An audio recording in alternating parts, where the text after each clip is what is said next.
Nous sommes dans la maison du Seigneur et c'est par sa grâce que nous sommes là. Étant dans la maison du Seigneur, nous attendons à de grandes choses. Nous venons pour l'adorer. Nous venons aussi pour qu'il puisse nous impartir sa nature. Qu'il puisse nous combler davantage à travers sa parole, à travers son Esprit Saint. Et rien de spirituel ne peut se faire sans son Esprit Saint. C'est pour cela que je prie que moi qui l'a désigné pour pouvoir porter sa parole, que son Esprit Saint me comble entièrement, que soit rempli de lui, afin que sa parole soit libérée et que nous soyons édifiés. Qu'elle soit libérée dans sa pureté et que les objectifs soient atteints pleinement. Nous élevons le nom du Seigneur. C'est lui que nous venons adorer. À lui seul la gloire. À lui seul l'honneur, la puissance. Seigneur, je t'aime. Sois glorifié, Seigneur. Manifeste encore ta gloire ce matin. Je te bénis parce que tu le feras. C'est en ton nom que je dis tout cela. Amen.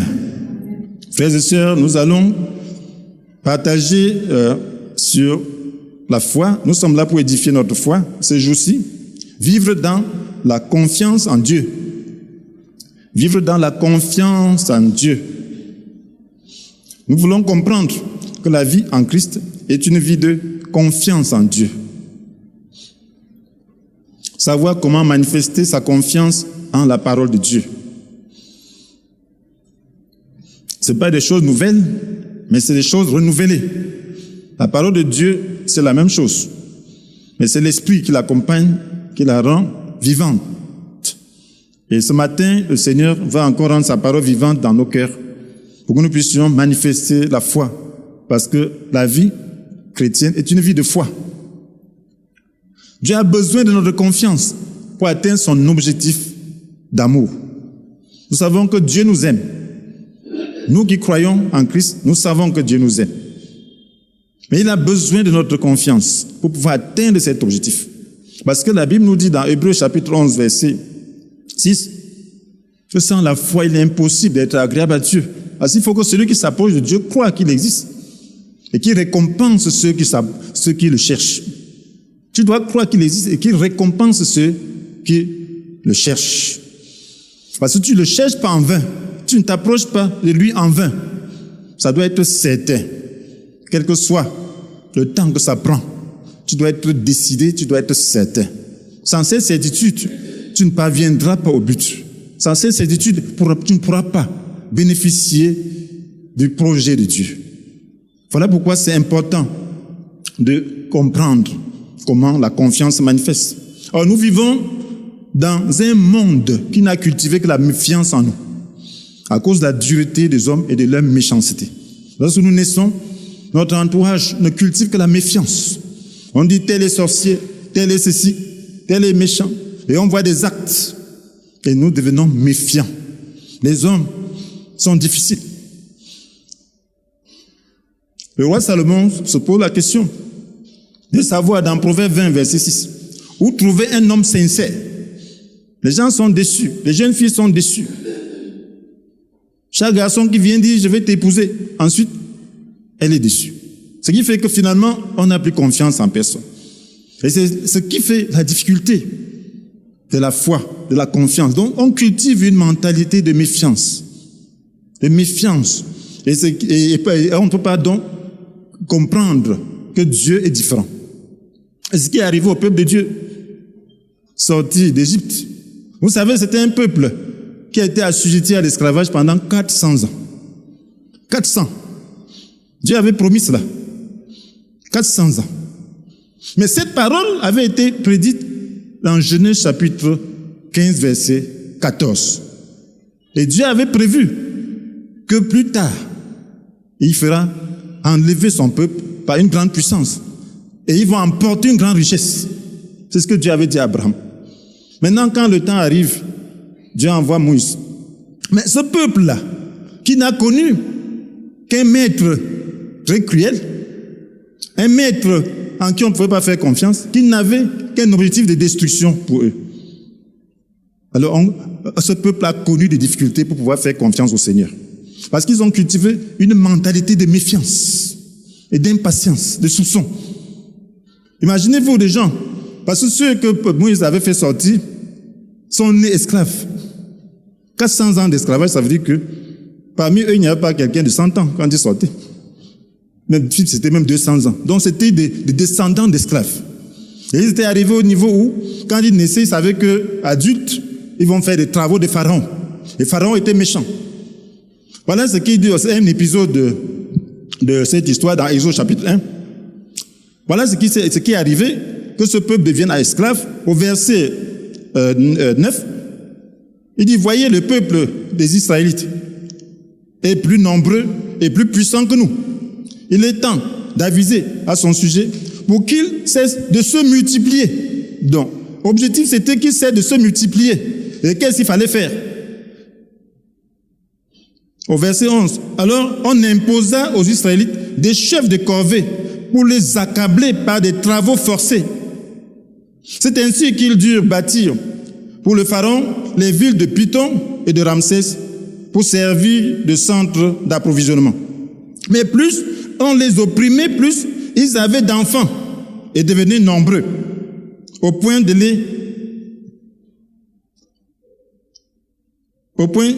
que les Égyptiens les prirent en aversion. Donc, l'objectif n'était pas atteint, on voulait les accabler pour qu'ils n'enfantent plus beaucoup. Mais plus on les accablait, plus ils accouchaient. Et puis les Égyptiens, Pharaon, cruel, a continué donc à les accabler davantage. Et qu'est-ce qu'on dit? Alors, il les réduisit à un dur esclavage et leur rendit la vie amère par de rudes corvées, fabrication de mortiers, confection de briques, travaux en tout genre, dans les champs. Bref, toutes les tâches auxquelles on les a servis avec cruauté.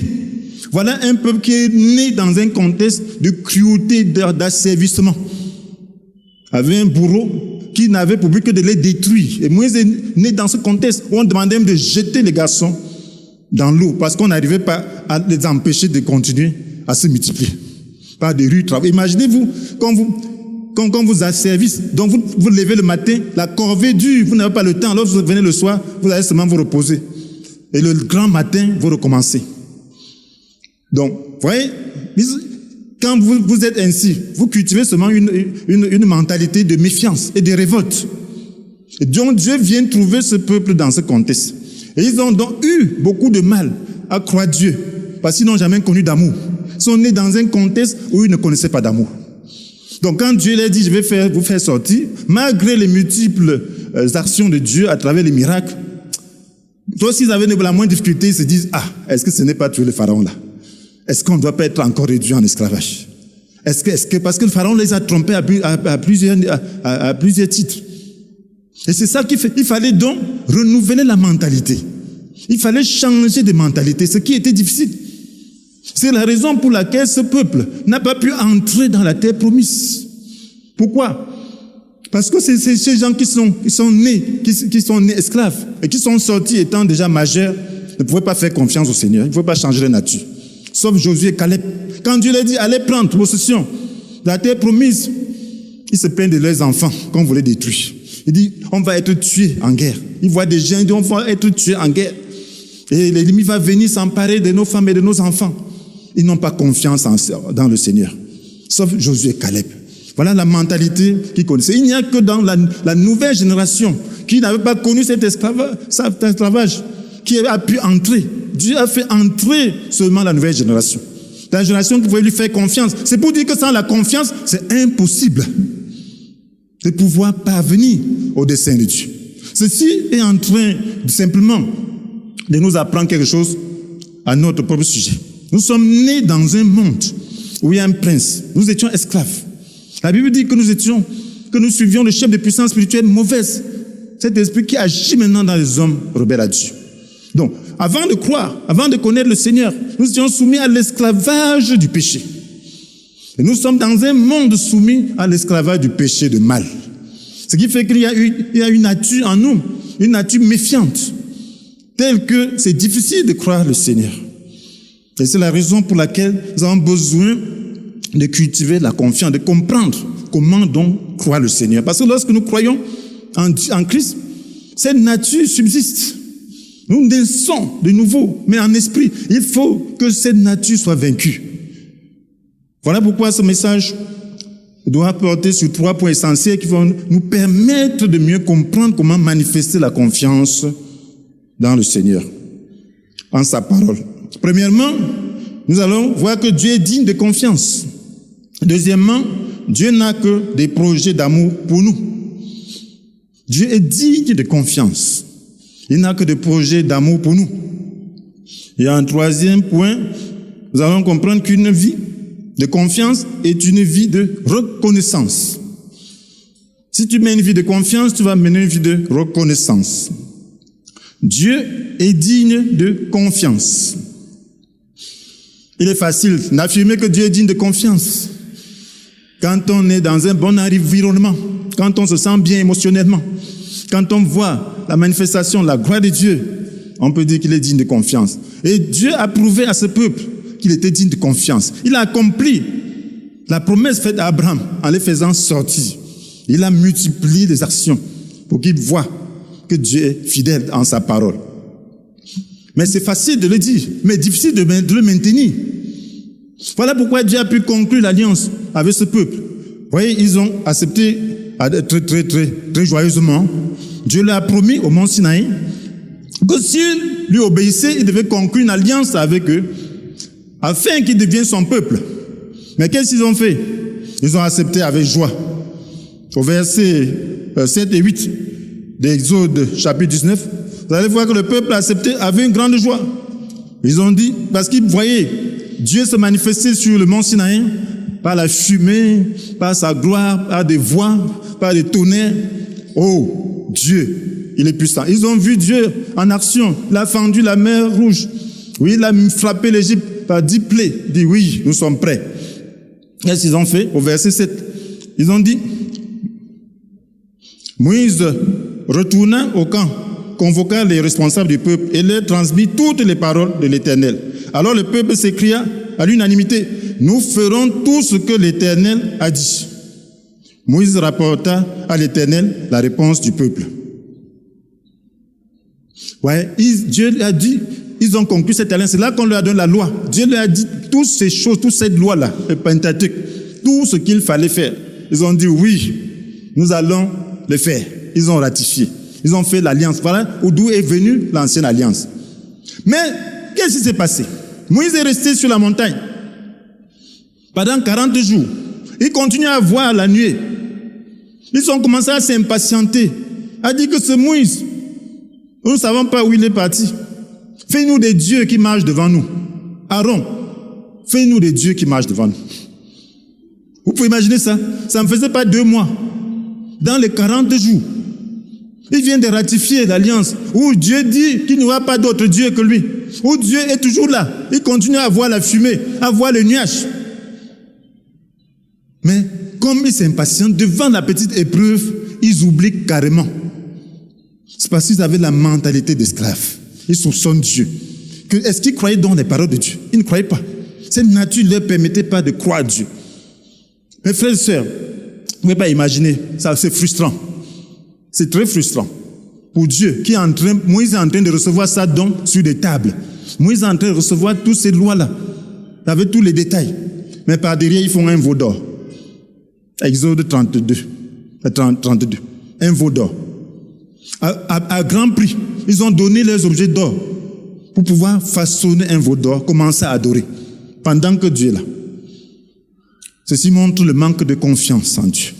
Frères et sœurs, c'est ça notre nature. La confiance ne se trouve pas dans notre nature. La confiance se trouve dans notre esprit. Lorsque nous naissons de nouveau, nous avons besoin de comprendre cela. Parce que si nous ne comprenons pas cela, nous ne pourrons pas faire du progrès dans la foi. Lorsque nous sommes émotionnellement bien, nous pensons que nous avons la foi. Ce n'est pas ça. La foi ne se trouve pas dans les sentiments. La foi ne se trouve pas dans les émotions. La foi se trouve dans l'esprit. Et quelquefois, les émotions peuvent être le contraire même de la foi. Il y a une vraie épreuve La foi, c'est une épreuve. Parce que cela éprouve ta nature, cela éprouve ta pensée, cela éprouve ce qui est naturel en toi. Pour que tu puisses sortir de ton esprit et faire confiance au Seigneur. Et ça te demande donc de prier, de t'abandonner. Il n'y a pas de foi sans abandon. Ce peuple a refusé d'aller combattre. Pourquoi? Parce qu'ils ont eu peur, ils ont vu des géants. Ils ont eu peur. Ils ont dit, on a vu des géants, des fils d'Anak. Mais ils ont oublié carrément la puissance de Dieu. Ils ont oublié carrément que Dieu a frappé l'Égypte. Ils ont oublié carrément que Dieu a détruit toute l'armée égyptienne. Sauf Josué et Caleb, qui dépassaient leur vie. La foi demande de s'abandonner, de renoncer à soi-même, de faire confiance au Seigneur. Même s'il fallait mourir, bon, entre les mains de Dieu, il n'y a pas de problème. Dieu même. Il faut être sûr de l'amour de Dieu. Dieu dit de confiance, mais cette confiance est dans notre esprit, qui est souvent étouffé par notre chair, étouffé par nos sentiments, étouffé par nos croyances, étouffé par tout ce que nous avons développé dans le monde, étouffé par la peur. La peur. Donc voilà pourquoi il faut vaincre, voilà pourquoi il faut prier, voilà pourquoi il faut détruire la chair. Les apôtres, ils ont connu la même situation. Lorsque Jésus devait aller à la croix, la soirée là, où ils ont pris la scène, Jésus leur a dit que la nuit là, alors ils devaient, ce qu'ils connaîtront, ce qui lui arrivera, sera une pierre d'achoppement pour eux. Et qu'ils devaient s'enfuir. Pierre a dit, tous sauf moi. Tous seuls s'enfuient sauf moi. Il a insisté, Pierre a dit, même s'il fallait mourir pour toi, je ne te réunirai pas. Les autres ont dit la même chose. Ça, c'est Matthieu chapitre 26, verset 35. Mais qu'est-ce qui s'est passé? La même nuit, Pierre a renié Jésus 3 fois. Tous ont fui. La même nuit. Pourquoi? Parce que quand Jésus est là, les émotions sont là. Jésus garantit. Oui, la grâce de Dieu était encore avec lui. Mais quand on a arrêté, il était maintenant au pouvoir du monde. Le pouvoir des ténèbres était en train de régner. Ces émotions positives là, les émotions sont parties. Donc il voulait se donner de lui-même. C'est pour dire que tu ne peux rien faire de toi-même. Tu ne peux rien. Il y a des gens qui prennent des engagements dans une atmosphère où on motive beaucoup. Mais après ils regrettent quand ils quittent cette atmosphère. Parce qu'ils sont encore eux-mêmes. Ce qu'ils ont pris comme engagement est lourd pour eux. Parce que ça ne venait pas de l'esprit. Ça ne venait pas, ils n'ont pas mesuré de sacrifice qu'ils devaient consentir. La vraie foi mesure. La vraie foi est prête à consentir les sacrifices. La vraie foi est réfléchie. Parce que la Bible dit, Dieu nous a donné un esprit qui, loin de faire de nous le lâche, nous rend forts, aimants et réfléchis. 2 Timothée chapitre 1 verset 7. La vraie foi triomphe les difficultés. Quand c'est Dieu, il dit, bon, même si je dois donner ma vie, il n'y a pas de problème. Et il a le pouvoir de cela. Parce qu'il ne met pas sa confiance en sa chair. Mais ces gens avaient mis leur confiance en leur chair. Les apôtres avaient mis leur confiance en leur chair, en ce qu'ils sentaient à ce moment-là. Souvent, on met la confiance en ce qu'on sent. C'est ce qu'on appelle la présomption. La présomption. Ce que tu vois comme possibilité. Ce que tu sens que tu peux faire ça. Ça, c'est la présomption. Ce n'est pas la foi. Parce que devant l'épreuve, tu ne résisteras pas. L'épreuve demande que tu sois préparé, que tu dépends de Dieu et que tu pries, que tu livres ta vie. C'est dans l'épreuve que la vraie foi se démontre. Dans l'épreuve, ces gens avaient manqué parce qu'ils étaient présomptueux. Ils ont dit à Dieu, on va t'obéir. Devant l'épreuve, la patience, ils ont fait le veau d'or. Ils voulaient un Dieu qu'ils voient. Devant l'épreuve, la patience. C'est comme ça qu'on prend d'engagement. Devant l'épreuve, on laisse la chair prendre dessus. Parce que lorsque le diable voit la chair, il a le droit sur la chair. Et il peut atteindre la chair. Il faut vaincre la chair. C'est lorsque tu acceptes de mourir, c'est lorsque tu acceptes de vaincre la chair que le Satan ne pourra pas te toucher. Donc il faut soumettre la chair. La Bible nous dit, dans Romains chapitre 8, verset 13, que si vous vivez à la manière de l'homme livré à lui-même, vous allez mourir. Mais si par l'esprit vous faites mourir les mauvaises actions que vous accomplissez dans votre corps, vous vivrez. Il faut faire mourir ce qui est propre au monde, ce qui est propre à la nature, ce qui est propre au principe de ce monde. Il faut faire mourir cela. Et tu ne peux le faire qu'en acceptant la croix. Tu peux le faire qu'en demandant davantage de l'esprit. Tu ne peux le faire que dans la prière. Quelquefois, c'est bien dur. Mais si tu n'es pas décidé, tu ne pourras pas. Si tu es décidé, tu y arriveras. Parce que l'Esprit t'assistera. Si tu dépends de l'Esprit, tu y arriveras. Mes frères et sœurs, c'est très important de comprendre cela. Dieu n'a que des projets d'amour pour nous. Dieu n'a que des projets. Maintenant, parce que si tu parviens à vaincre la chair, tu vas comprendre facilement que Dieu est digne de confiance. Parce que la foi, c'est dans l'Esprit. C'est l'Esprit qui communique. Tu vas vaincre la chair, tu vas comprendre. Mais il faut comprendre aussi que Dieu n'a que des projets d'amour. Pourquoi il faut comprendre cela? Parce que souvent, nous avons des épreuves. Dieu veut nous amener à la terre promise. Dieu veut nous amener au ciel. Il veut nous amener dans son royaume. Nous sommes déjà dans son royaume en esprit, mais il veut que nous puissions parvenir à la perfection, qu'on puisse se parfaire chaque jour. Et c'est la raison pour laquelle, quelquefois, nous avons des souffrances. Donc, les souffrances que nous connaissons ont pour but de nous parfaire. Parce que lorsque nous souffrons, nous pensons que Dieu n'a pas de bons projets pour nous. Lorsque le monde est frappé, le coronavirus, c'est le diable, sont les hommes. Mais Dieu l'a permis. Rien ne se fait sans la volonté de Dieu. Il ne peut pas frapper tout le monde entier comme ça sans que Dieu soit au courant, sans que Dieu l'ait permis. Mais lorsqu'il permet, c'est pour atteindre un dessein noble. C'est pour préparer le peuple de Dieu. Dieu était déjà trop dévié. Le monde était déjà trop inconscient avec son développement économique et tout. Dieu dit, arrêtez-vous, sachez que je suis Dieu. Le peuple de Dieu, réorientez vos cœurs. Sachez que je viens bientôt. Orientez vos cœurs vers moi, vers mon royaume. C'est ce que Dieu veut donner comme message. Donc, la Bible nous dit dans Hébreux chapitre 12, disant, supportez vos souffrances. Elles servent à vous corriger. C'est en fils que Dieu vous traite. Quel est le fils que son père ne corrige pas? Amen. Quel est le fils que son père ne corrige pas? Quel est le fils que son père ne corrige pas? Donc, lorsque nous connaissons la souffrance dans notre vie, c'est pas parce que Dieu ne veut pas atteindre son projet d'amour. Il nous aime. Il a déjà tout fait pour que nous puissions mener une vie de bonheur. Mais lorsque nous ne voyons pas ce bonheur, alors sachons que c'est par amour qui permet la souffrance dans nos vies. Nous avons besoin seulement de nous rapprocher de lui. Qu'est-ce qu'il nous dit encore? Dans le psaume 30, verset 6. Son courroux dure un instant. Sa faveur est pour la vie. Son courroux dure un instant. Lorsque tu fouettes un enfant, tu le fouettes un peu dans la colère. Parce que tu vas enlever le mal en lui. Mais c'est une colère maîtrisée. C'est la même chose. Lorsque Dieu nous fouette, c'est dans la colère. Mais maîtrisée. On dit son courroux dure un instant. Et sa faveur pour la vie. Ça veut dire que pour la vie, tout ce que Dieu a pour nous, c'est sa faveur. C'est sa faveur. Son amour, son projet d'amour demeure. Et c'est la raison pour laquelle le Seigneur dit dans Philippiens 2, verset 13, que c'est Dieu lui-même qui agit en vous pour produire à la fois le vouloir et le faire, conformément à son projet plein d'amour. Son projet est plein d'amour. Il n'a que des projets d'amour. Donc s'il nous frappe un instant, ça dure un instant. Mais sa faveur est pour la vie. Amen. Sa faveur est pour la vie. Quel que soit ce que tu souffres, sache que c'est un instant. Devant Dieu, c'est un instant. Si tu te conformes, si tu le cherches, ça ne durera pas. Sa faveur, c'est pour la vie. Mais quand on est dans la souffrance, on pense que c'est éternel.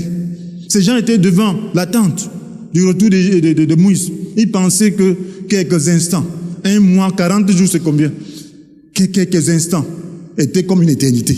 Ils ont dit non, on veut Dieu. Devant l'épreuve, tu faut être patient. Devant l'épreuve, il y a des gens qui s'impatientent. Ils se marient n'importe comment. Au lieu de faire un mauvais mariage, mieux vaut ne même pas se marier. Donc, il ne faut pas t'impatienter. Il ne faut pas t'impatienter. Tu vas dans le travail, ne t'impatiente pas. Prie simplement davantage pour vaincre les émotions négatives, pour vaincre la peur, pour vaincre l'impatience. Perds-toi en Dieu. Et ce temps va s'écouler et la gloire de Dieu va se manifester dans ta vie. Une vie de confiance est une vie de reconnaissance, mes frères et sœurs. Une vie de confiance est une vie de reconnaissance. Lorsque tu comprends que Dieu est digne de confiance et qu'il n'a que des projets d'amour pour toi, qu'est-ce que tu vas faire? Si tu es vraiment confiant, si tu comprends cela, et si c'est vrai pour toi, tu vas commencer à le remercier. Lorsque tu sais qu'il est digne de confiance, lorsque tu sais qu'il n'a que des projets d'amour pour toi, alors commence à le remercier. La plus grande expression de la foi, c'est de pouvoir remercier Dieu par anticipation, par rapport à ses promesses. C'est ça la plus grande expression de la foi. Ça veut dire remercier Dieu par rapport à ses promesses. Quelqu'un te dit, voilà, demain je vais te donner l'argent. Tu commences à le remercier, tu te réjouis. C'est ça l'expression de la foi. C'est ce que Dieu fait. Parce que tu es sûr, il est digne de confiance, n'est-ce pas? Il t'aime. Un homme peut te faire ça et demain, il ne le fait pas. Parce que l'homme n'est pas digne de confiance. Mais Dieu, s'il te promet, va le faire. Voilà pourquoi tu dois l'adorer. Voilà pourquoi l'œuvre de la croix est une promesse. C'est une promesse pour ceux qui croient. Lorsque tu comprends l'œuvre de la croix, tu vas commencer à comprendre ça et remercier Dieu si tu y crois. Et lorsque tu vas remercier Dieu, ce sera réel pour toi. Et cette chair-là n'aime pas. Cette chair sera obligée de se soumettre. Cette chair sera obligée de se soumettre. Et lorsqu'elle va se soumettre, tu seras plus à l'aise. Tu seras plus présomptueux. Tu vas mener une vie de foi, une vie de confiance. Mes frères et sœurs, le roi Josaphat se retrouvait dans une situation où l'ennemi s'était coalisé pour pouvoir l'attaquer. C'est un homme qui craignait Dieu. Qu'est-ce qu'il a fait? Il a prié. Ça, c'est 2 Chroniques, chapitre 20. Prier. Il a crié à Dieu dans son temple. Maintenant, quelqu'un a prophétisé dans la foule. Il a promis que l'ennemi sera écrasé, qu'ils n'auront pas à combattre, qu'ils n'ont qu'à se tenir là. Qu'est-ce qu'ils ont fait? Le combat, ils sont allés au combat. La paix là est partie. Ils n'étaient plus là pour supplier. Qu'est-ce qu'ils ont fait? Ils sont allés simplement en chantant, en louant Dieu. Ils ont classé les chants. Ils ont entonné des chants. Quel était leur chant? Leur chant, c'était louer l'Éternel, car son amour dure à toujours. Louer l'Éternel, car son amour dure à toujours. C'était par amour que Dieu devait les sauver. Ils ont chanté. L'ennemi est là. Ils chantent. Louer l'Éternel, car son amour dure à toujours. Ils sont là, alors qu'ils avaient peur. Lorsqu'ils ont fait comme ça, qu'est-ce que Dieu a fait? Dieu a combattu pour eux. Il a fait que les ennemis se retournent les uns contre les autres. Et ils ont fini, et ils ont continué à se détruire jusqu'à s'autodétruire complètement. Ces gens n'avaient même pas à combattre. Ils sont venus simplement piller le butin. Parce qu'ils ont anticipé la victoire. Ils ont anticipé la victoire à travers les louanges, en faisant confiance à la promesse de Dieu. Ils n'ont pas voulu voir la victoire avant de louer Dieu. Ils ont commencé à louer Dieu parce qu'ils croyaient en cette parole. L'expression de la foi, c'est croire en la parole de Dieu. La parole de Dieu doit être vivante pour nous. Et lorsqu'elle est vivante, nous devons y croire fermement, frères et sœurs. Amen. La Bible nous dit, celui qui offre sa reconnaissance, celui-là me rend gloire. Psaume 50, verset 23. Et il prend le chemin où je lui ferai voir le salut que Dieu donne. Celui qui offre sa reconnaissance, celui-là me rend gloire. Il prend le chemin où je lui ferai voir le salut que Dieu donne. Si tu commences à offrir ta reconnaissance par rapport à la parole de Dieu, n'attends pas seulement que Dieu fasse quelque chose pour toi pour que tu fasses ta reconnaissance. Dis, n'oublie pas ses bienfaits, mais crois en sa parole de promesses que tu n'as pas encore vues. Et commence à le bénir pour cela. Alors tu comprendras que Dieu est vrai, la confiance naîtra en toi. Frères et sœurs, la Bible dit dans Psaume 23, verset 6, « Oui, toute ma vie, ta bonté et ton amour m'accompagneront. » Est-ce que c'est vrai pour toi? Toute ma vie, ta bonté et ton amour m'accompagneront. Et si c'était le cas, toute ma vie, ça veut dire que tu dois commencer à louer Dieu. Amen. Cette souffrance, c'est pour un temps. Amen. Toute ma vie, ta bonté et ton amour m'accompagneront. Soumets-toi à lui, loue-le de tout ton cœur. Alors j'espère que nous avons compris que Dieu est digne de confiance, qu'il n'a que des projets d'amour pour nous et que nous devons lui exprimer notre reconnaissance afin de manifester notre confiance en ses promesses. Et toi qui ne connais pas encore le Seigneur, veux-tu répondre à son amour en décidant de lui obéir et de lui faire confiance? Alors prie avec moi, tu vas dire, Seigneur Jésus, je reconnais que je n'ai pas foi en toi. Aujourd'hui, je m'engage à t'obéir par la force que tu me donnes. Pardonne mes péchés et viens habiter mon cœur. Éclaire-moi par ton Saint-Esprit. Merci pour ta fidélité. Amen. Amen. Que le Seigneur vous bénisse.